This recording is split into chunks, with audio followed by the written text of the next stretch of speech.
Aujourd'hui, je m'entretiens avec Linda Harrison. Linda est propriétaire de l'espace La Clandestine. Elle nous parle des différents services qu'elle offre, notamment aux vétérans et aux militaires. Bonjour Linda Harrison. Bonjour. Merci beaucoup d'avoir accepté notre invitation. Ça fait plaisir. Linda, vous êtes la propriétaire de l'espace La Clandestine. Pourquoi La Clandestine? Oh mon Dieu, la clandestine, ça vient en fait, pour faire une histoire assez, je vais essayer de la faire la plus brève possible.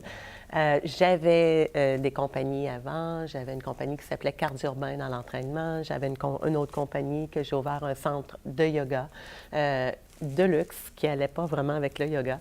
Et j'ai ouvert ça il y a 5 ans, mais mon autre business roulait depuis 20 ans.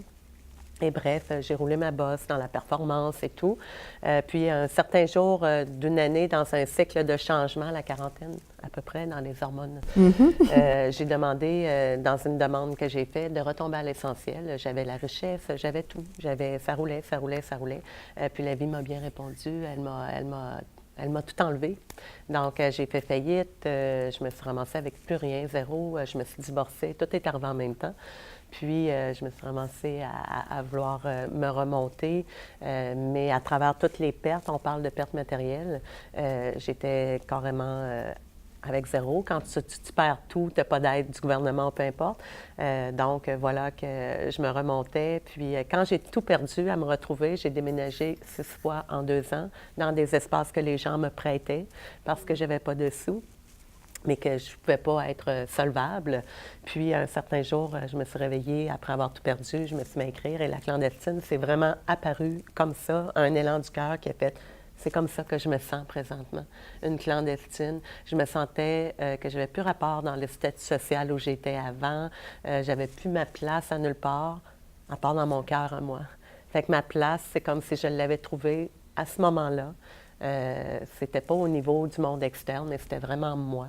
Donc, quand je m'en allais à quelque part, je suis clandestine, je suis pas... Puis, au fil du temps, bref, à chaque fois qu'il arrive quelque chose, petite parenthèse vite, je suis à un souper... là, quelques temps, puis on se présente, tout le monde se présente. Tu as une avocate, un médecin professionnel, tout le monde se présentait. Et quand c'est arrivé à moi, ça a bien tombé, j'étais la dernière. Et on m'a dit « Toi? » J'ai dit « Ben moi, je suis la clandestine. » Je trouvais que ça fitait bien, mais c'est ça, bref, c'est comme ça que c'est venu, la clandestine.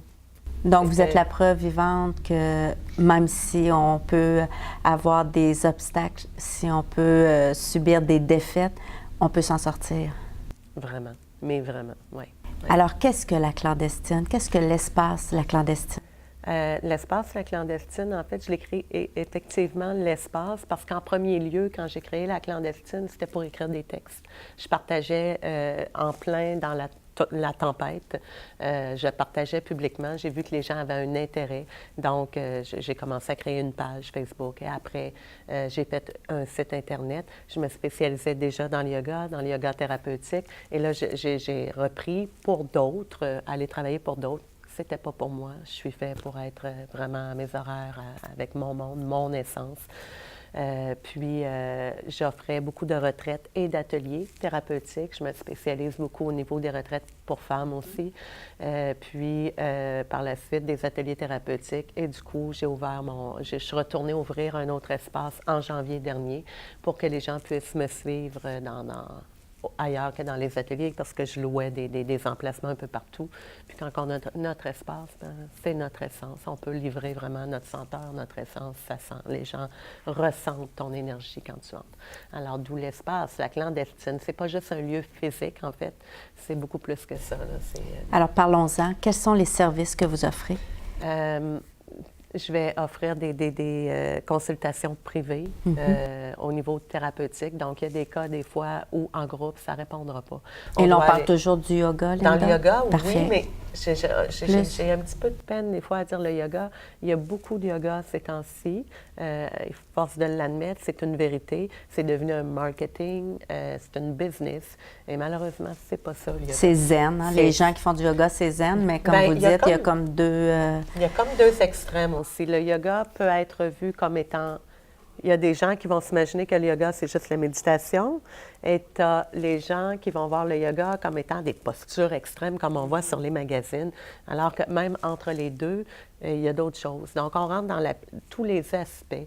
Le corps physique, le corps émotionnel, le mental et le corps énergétique. C'est ces 4 niveaux-là qu'on veut venir rééquilibrer. Donc, quand on travaille en yoga, on ne travaille pas juste sur le corps physique, ce n'est pas un entraînement. Et on ne travaillera pas juste sur le corps au niveau de la méditation, parce qu'il faut aller travailler tout pour rééquilibrer. Donc, c'est ça que dans l'aspect thérapeutique, on va s'asseoir avec le client, on est un thérapeute en fait, puis on va écouter son histoire, puis on va adapter la séance au jour le jour. On n'a rien de préparé parce que le client arrive devant nous et à chaque jour, il y a un état différent. Et c'est ça qu'on va faire avec. On va aller adapter la séance de façon à ce que ce soit bon pour lui à ce moment-là où on le voit.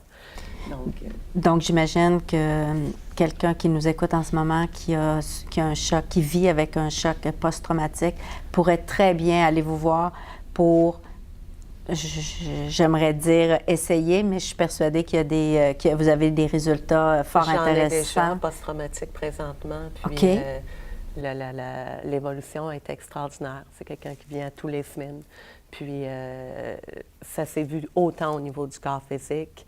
Il serait là, il vous le dirait. Je l'ai vu en petite boule arriver, comme dans les images préhistoriques qu'on voit, l'homme qui se relève. C'est comme ça que je l'ai vu. Puis aujourd'hui, droite, la peau, le regard luisant, c'est brillant, tu vois la vie. Même, il m'a écrit à un moment donné, je ne sais pas qu'est-ce que tu m'as fait, je ne comprends pas toujours qu'est-ce que tu me fais, mais j'ai recommencé à revivre et à ressentir, alors que je ne sentais plus rien. C'est quelqu'un qui a de la médication aussi beaucoup. Il a pu commencer à descendre la médication, toujours avec son médecin. C'est pas moi qui vais lui dire de faire ça, mais il y a eu des effets tellement qui ont été concrets à travers ses tests de sang, peu importe. Donc, c'est énorme. On parle de ne serait-ce que respirer, c'est énorme. Apprendre à respirer. Donc, vous offrez ces services-là, les gens vont chez vous, mais vous me disiez tantôt que vous offriez également des séances de groupe. Oui.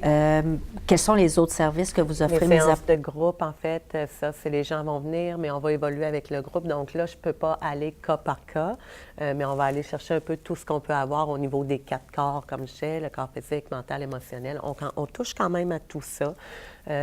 Après ça, dans les cours, il y en a qui, ça peut être, il y en a qui vont venir dans une séance de groupe. Une journée, c'est pour faire monter l'énergie, d'autres, c'est pour se calmer, mais il va y avoir de tout. Après ça, j'offre des retraites. Des retraites, c'est que les gens viennent, débarquent pour le vendredi soir et vont repartir le dimanche, donc c'est comme fermé pendant quelques jours. Ça peut être 4 jours, tout dépendant. Je peux offrir des choses sur mesure aussi. Donc, quelqu'un qui me dit, bien, justement, pour les militaires, quelqu'un qui me dit, OK, là, t'en as pour les femmes, tu peux-tu nous en faire une pour nous? Je vais en monter une sur mesure pour eux par rapport à qu'est-ce qu'il y a, c'est quoi les cas. Ça va être spécialement pour eux. Donc, ça, j'en fais aussi. C'est une gestion d'événements. J'ai été là-dedans pendant 10 ans aussi. J'ai cette expérience-là en plus. J'imagine que la personne dont c'est la première fois qu'il va vous consulter, est-ce que une séance de groupe peut être un petit peu moins gênante, plus facilitante à après ça retourner? Ça dépend des cas. Ça dépend de comment la personne se sent. Il y a des gens qu'en groupe, ça va au contraire. Ça va faire l'effet de faire « c'est pas ma place ici ». Puis tout de suite, c'est le cas déjà, quelqu'un qui est en dépression ou des burn-out, grosse fatigue. Il y en a que ça va bien s'intégrer, mais il y en a pour qui l'intégration, présentement, c'est déjà difficile. De s'intégrer à travers les gens, la société, sont dans un état présentement sauvage, où ils se sentent déjà rejetés, ou peu importe, il y a beaucoup d'historiques. Ils ont de la misère à aller dans les groupes, ils sentent que c'est pas leur place à nulle part. Donc, c'est là que la consultation privée, ça va être mieux pour eux. Je suis là, je suis à l'écoute, puis c'est important de les écouter aussi, parce que leur histoire, même si ce serait une histoire de post-traumatique, peu importe, ils ont toutes une histoire différente. Ils la vivent toutes différemment. Puis c'est important d'être à l'écoute, d'où je vais m'asseoir avec eux pour les écouter avant, pour après voir qu'est-ce que je vais faire. Vous disiez tantôt que vous travaillez en collaboration avec le médecin, donc une personne qui prend des médicaments peut quand même aller vous consulter. Oh, que oui. Vous travaillez de pair avec le professionnel de la santé. Bien, en fait, si j'ai affaire à parler avec le médecin, oui, mais à date, c'est pas arrivé. Le client, je lui demande par contre d'en parler à son médecin. Tout à fait. Parce qu'il va voir des résultats de toute façon. Et le médecin, naturellement, habituellement, il approuve. S'il n'approuve pas, c'est parce qu'on est rendu dans... C'est quelqu'un qui est à veille de prendre sa retraite, je vous dirais. Parce que souvent, ils sont au courant maintenant. Ça rentre dans les universités de médecine, le yoga, présentement. C'est prouvé que c'est très thérapeutique. Donc, il faut aller vers là. Et là, j'imagine que les gens nous regardent, puis ils pensent là, aux certaines positions, puis là, je vais-tu être capable de faire certaines positions? C'est pas tout à fait ça là, que vous... Bien, là, vu qu'on est un petit peu dans le contexte de peut-être post-traumatique, où il n'y aura pas de gros yoga, il n'y a rien d'exigeant. Au contraire, mon but, c'est de les ramener, de les réconforter, de les ramener dans leur introspection sans qu'il y ait de panique, d'aller voir en dedans d'eux, de chercher, de retrouver l'estime de soi, parce qu'on parle de tout ça. Donc, on va oser rentrer, aller, ne serait-ce, on va commencer par aborder au niveau de la structure physique, mais avec douceur. Parce que je dis, on ne peut pas aller tout de suite toucher à l'âme, au cœur, les gens ne sont pas là tout de suite. Donc, on y va une couche à la fois. On enlève une petite pleure. Après ça, on va aller une profondeur un peu plus loin. J'aurais jamais pensé que ce que je t'apprends à faire avec mon client aujourd'hui, je le ferais quand je l'ai vu au premier cours. Donc, les premières, quand on aborde au départ, c'est par le corps physique, mais dans la douceur. C'est pas juste les postures avec la jambe dans les airs. J'ai des équipements, des traversins, je les place, je les dépose dans des postures. Puis, s'ils ont des maux de dos, des hanches, ça, à travers ma clientèle, là, tous les jours, j'en ai vu. J'ai une expérience dans le corps humain quand même de 25 ans. J'ai vu des cas en masse. J'ai même déjà fait faire du yoga à une fille qui avait une prothèse, une jambe complète. Donc, tout est possible. On va aller travailler avec ces ajustements-là. C'est quoi que tu as présentement? Ça fait partie de l'écoute du début. Qu'est-ce que tu vis présentement et est-ce que tu as des douleurs présentement? OK, on va travailler avec ça. Et quelle est la meilleure façon de vous rejoindre, Linda? On peut me rejoindre par info laclandestine.me. Ça, c'est par courriel. Si les gens me contactent de même, par la suite, si je vois les cas, je vais rentrer, on va vous demander le numéro de téléphone, puis on va avoir une discussion ensemble. Et vous êtes situé dans la grande région de Québec? Oui, je suis dans le coin de Beauport. Donc, Linda Harrison, merci beaucoup pour ces informations, puis continuez votre bon travail. Bien, merci beaucoup. Merci, Linda.